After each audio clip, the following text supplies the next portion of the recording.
Meus amigos, começando mais um Pipocando no Gigagagaia. Pra você que é fofoqueiro, hoje a gente vai falar aqui dos filmes que foram gravados em segredo, na muquia, por debaixo do pano.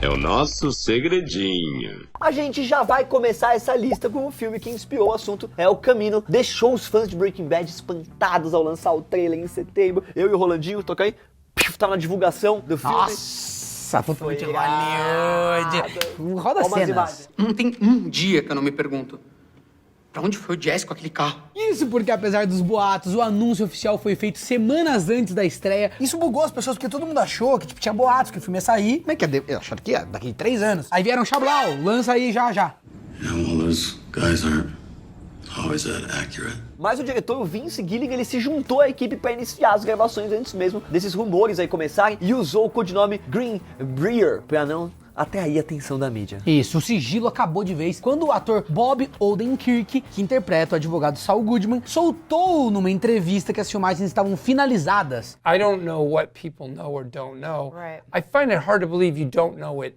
was shot. They did it. É importante ressaltar, galera, que além de ser considerada uma das melhores séries de todos os tempos, A melhor. na minha opinião, Breaking Bad continuou a fazer sucesso desde a sua conclusão, o que deixa tudo mais legal e mais impressionante. Todo mundo assiste, as pessoas reassistem, Ah, eu adoro é realmente aquela incrível. Eu sou Walter Hartwell White.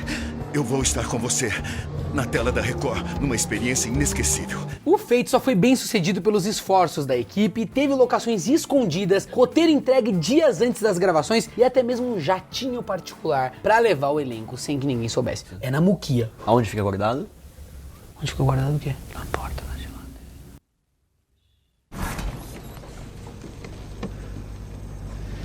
Sumiu! Além do mais, existiam restrições rígidas sobre o que eles poderiam dizer sobre o projeto. E pra se ter ideia, na cena do restaurante, todos os figurantes eram familiares da equipe. Olha isso, cara. É interessante lembrar que o Jesse ele deveria ter morrido na primeira temporada, porém, devido à atuação brilhante do Aaron Paul, decidiram que ele ia ficar e agora ele é protagonista dessa história. Ou seja, a gente poderia nem ter esse filme, nem ter esse personagem protagonista, etc.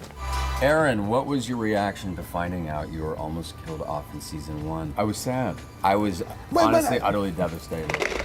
Cloverfield fez tanto sucesso que vários outros filmes, numa vibe parecida, vieram depois com a ideia de ser spin-offs do original, tipo Um Lugar Silencioso.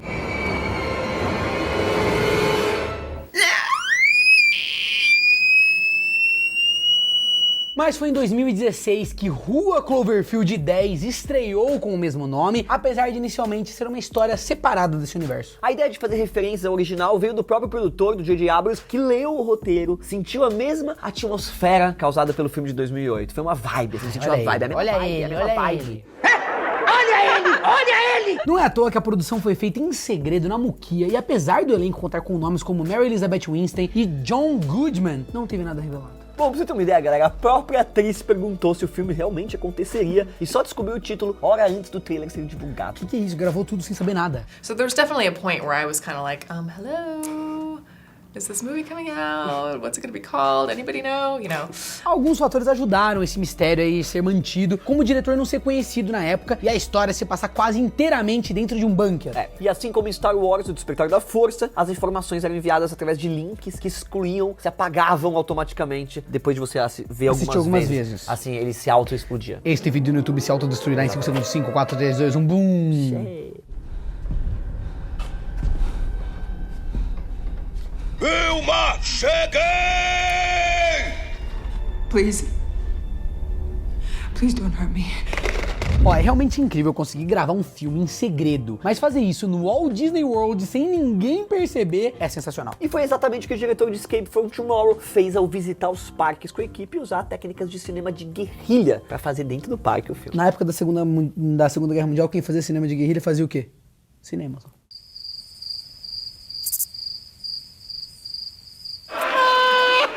O método é muito muito comum quando não há autorização para as filmagens, entendeu? E nesse caso foi preciso usar câmeras parecidas com aquelas que os visitantes usam, aquelas camerazinhas que a mãe faz ali do lado do Mickey, entendeu? E para garantir que a Disney não descobrisse nada, o diretor resolveu fazer edição lá na Coreia, longe de qualquer especulação. Contratou uns K-popers, eles mesmos não Exatamente. editaram na Final Cut, não tô usando, é muito preconceito falar que Não é é Coreia, preconceito, só o K-popper, Qual que é o desculpa. problema? Apesar de quase ser isso. Que coisa absurda.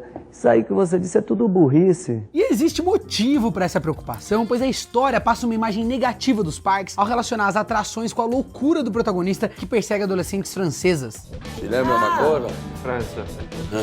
Apesar de tudo, o filme não recebeu a atenção que imaginava e a empresa decidiu simplesmente ignorar a produção e assim evitar maior popularidade para não ficarem falando mal de algo que já é ruim. A gente também teve aqui uma coisa que aconteceu que a gente olhou aqui um negócio meio estranho e a gente falou, ó, vamos deixar quieto, meio... Estão cortando. Mais curiosamente, você consegue encontrar o filme na enciclopédia online oficial da Disney, citando como uma produção feita de maneira clandestina.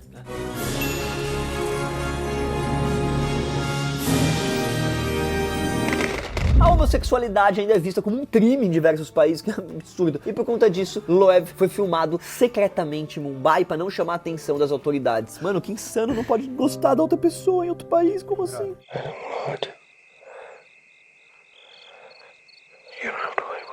O filme em si não era secreto, sendo que até foi financiado parcialmente através de crowdfunding, mas as gravações foram feitas de maneira totalmente sigilosa para evitar tiro na cara. Pode ir lá e denunciar. Isso porque, galera, na Índia, o relacionamento entre pessoas do mesmo sexo ainda é um tabu e os produtores temiam algum tipo de manifestação dos moradores locais. Tipo, não, ninguém vai se beijar aqui, nenhuma junto aí, negócio de amor. Eu paro tudo que eu tô fazendo aqui, o meu trabalho, o meu serviço, porque é muito importante evitar que você encoste o lábio no amiguinho. A própria equipe não sabia da história, que foi revelada apenas para alguns membros seletos, então a maioria pensava estar fazendo um road movie. Achou que era road movie? Tava lá, passar a marcha, pegar no câmbio. Estamos sendo preconceituosos. Não. Estamos sendo sim. Não é. Porque falando que o filme homossexual tem que envolver sexo. Não, porque... Por que o filme homossexual tem que envolver sexo? Fala pra mim, eles são Umas cenas eles beijam o p um do outro ao ar livre, tá ali, ó, né? Não, não tá escrito isso. Numa das cenas em que o casal se beija ao ar livre, por exemplo, muitos funcionários foram afastados pra não descobrir o romance. E apesar dessa trama, o filme é sim bem falado por não cair no estereótipo do gênero LGBT e tratar também de outros assuntos como o amor não recíproco e a autoaceitação. Então não fica só ali na coisa... Infelizmente, galera, um dos atores principais morreu de tuberculose antes da estreia, sem conseguir ver o resultado do seu trabalho. Que pena. I'm searching for a real love. Guardar segredo sobre um filme pode parecer legal, assim, uma coisa misteriosa, mas é necessário muita responsabilidade pra se fazer do jeito certo. É verdade. Remember, with great power comes great power. O drama biográfico Midnight Rider, que contaria a história do músico Greg Allman, não teve cuidado e escolheu esconder até mesmo das autoridades os detalhes da produção. Escondeu de todo mundo, até da polícia. Nem a câmera sabia que tava gravando. Ninguém sabia que tava gravando. Onde é que eu tô? Nesse cantão deserto, esse cara alguém querer me prejudicar, querer me matar. Durante as filmagens, os produtores não pediram autorização pra usar como locação os trilhos da cidade e por conta disso não tiveram a segurança necessária. Meu Deus, infelizmente um trem passou bem naquele dia e apesar de boa parte da equipe conseguir fugir, alguns ficaram bem feridos, galera. E a cameraman, a Sarah Jones, morreu atropelada. Mano, que porra é essa? A menina Carro tava do gravando, daí tipo... E ela tipo, não, só um segundo, o shot tá irado. Aí, tipo, corre, negão! Negão, sai, negão, sai! Olha como é que essa mulher morreu, mano? Na verdade, é porque a rota de fuga tinha que correr pelo trilho pra frente, assim, entendeu? Na direção que o trem tava indo, tinha que correr e pegar a saída. Olhando a câmera ainda. E aí, tem equipamento, muita coisa. O projeto acabou sendo cancelado e o cineasta Randall Miller foi sentenciado a 10 anos de prisão após ter admitido culpa no tribunal, mas cumpriu apenas um porque ele é bonzinho. Brasil. Essa foi a primeira vez que o diretor de um filme foi preso por causa de um acidente em set e vale lembrar que apesar de incomum, tragédias desse tipo já aconteceram em Hollywood. Olha Já as falamos, grades aqui atrás. já falamos, vamos pôr aí uns vídeos que afogou gente, cai coisa, reganha, degola. Não. Em 1919, a Primeira Guerra Mundial ainda deixava marcas do caos que ela trouxe ao mundo e, como a gente bem sabe, resultou numa continuação anos depois. Porém, o diretor Abel Gance, que anos antes foi convocado para registrar o conflito em nome da França, resolveu fazer o Jacuzzi, mostrando o terror presenciado naquela época. Da perspectiva de alguém que ficou na jacuzzi o tempo todo. A inspiração veio das notícias que ele leu dentro da jacuzzi, não tô brincando. A inspiração veio das notícias que ele recebia sobre a morte dos seus companheiros e também com o livro Under Fire, um dos primeiros romances lançados sobre a guerra. E apesar do filme em si não ser um segredo, né, o cineasta ele pediu pra voltar ao combate e registrou em sigilo confrontos reais que foram colocados na edição final. Brother, eles são cineasta, brother. Ele falou, eu quero voltar pra guerra pra fazer uns shots. Fazer umas imagens. É legal, porque você pode fazer um shot, você dá um tiro e depois você faz um shot, entendeu? Ele inclusive filmou na Batalha de Saint-Mihiel, que é uma das mais importantes, onde tropas americanas e francesas lutaram lado a lado contra os alemães. Aí o próprio título aparece logo no começo, feito por soldados posicionados de maneira estratégica, formando a palavra com seus corpos. Uma das cenas mais importantes, com os mortos retornando pra culpar a sociedade, foi realizada por militares que voltavam da frente da batalha. Levanta! Levanta! Levanta, filha da p***! Bom, a situação foi bem melancólica, pois muitos não sabiam que aquela história não seria muito diferente da realidade e que eles iam morrer eventualmente ao retornarem aos campos, né, de batalha. O filme consolidou a carreira do cineasta como um dos mais importantes da Europa, que usou a popularidade como protesto anti-guerra por considerar aquilo ali fruto de uma estupidez humana. A guerra é a coisa mais estúpida que o ser humano faz, cara. Realmente não faz sentido nenhum.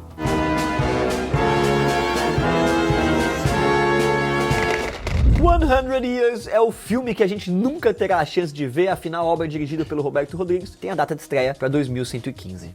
Ah, que pena.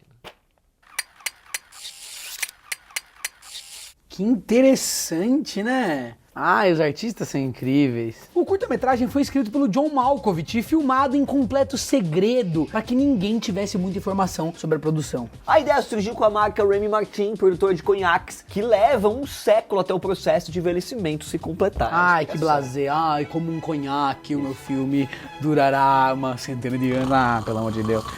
Que merda, hein? Até mesmo os trailers, que estão mais pra propaganda, na verdade, não falam nada sobre a história e mostram apenas diferentes cenários que eles imaginaram, né, pro mundo daqui a 100 anos. Na verdade, isso é uma grande propaganda desse licor, ninguém aguenta ficar 100 anos gravando. Os caras estão levando tudo tão a sério, galera, que o rolo tá bem protegido num cofre blindado, é real isso, banhado no conhaque, que só vai ser aberto uma semana antes da estreia. Eu só bebo latinha! Além do curta, a equipe se juntou ao cantor Pharrell Williams para lançar uma música que tem o mesmo nome, que vai ser lançada em 2117 no Spotify, que vai existir, porque os celulares vão voar já. Espero que vocês tenham gostado desse pipocando maluco no Chroma Key. É nóis, Rolandinho. Chroma Key, Chroma Colar, estamos por todo lugar. Tia, solta o controle e vem pro YouTube. Um brinde também, um brinde ao nóis. Chroma Key. É nóis. Pronto. Um brinde. Cuidado.